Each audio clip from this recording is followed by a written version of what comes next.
నిన్న మా పెద్ద పాపకి ఫీవర్ అయితే హాస్పిటల్కి తీసుకెళ్ళాను. చెకప్ చేసుకొని ఇంకా తిరిగి ఇంటికి వచ్చేటప్పుడు దారిలో నాకు ఇయర్ మఫ్స్ అయితే కనిపించాయి. బండాపు మరి వెళ్ళి అడిగితే అంకుల్ 3000 చూపించాడనమాట. నేను 30 రూపీస్ అనుకున్నాను. 30 రూపీస్ అంకుల్ అంటే లేదమ్మా 300 అని చెప్పాడు.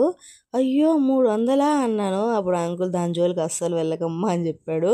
సరే ఇంకా నోరు మూసుకొని బయట వచ్చేసాను అనమాట. ఏం చేద్దాం, అంత కాస్ట్ అని నేను అస్సలు ఎక్స్పెక్ట్ చేయలేదండి. ఎంతో ఏదో ఉంటుందిలే అనుకున్నాను, కానీ 3000 చూపించడం 30 రూపాయలు ఎంత తక్కువ అని ఒక్క నిమిషం అలా అనుకున్నాను. కానీ 300 అని చెప్పే లోపల నాకు అస్సలు నోట్లో మాటలు అస్సలు రాలేదండి.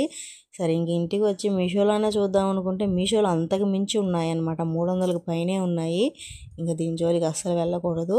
ఇంకా వెళ్ళినా సరే పిల్లలు 1-2 సార్లు వేసుకుని అక్కడ పడేస్తారు. ఎంత కాస్ట్ పెట్టి కొనడం మోసమా, అన్నీ 300 పైనే.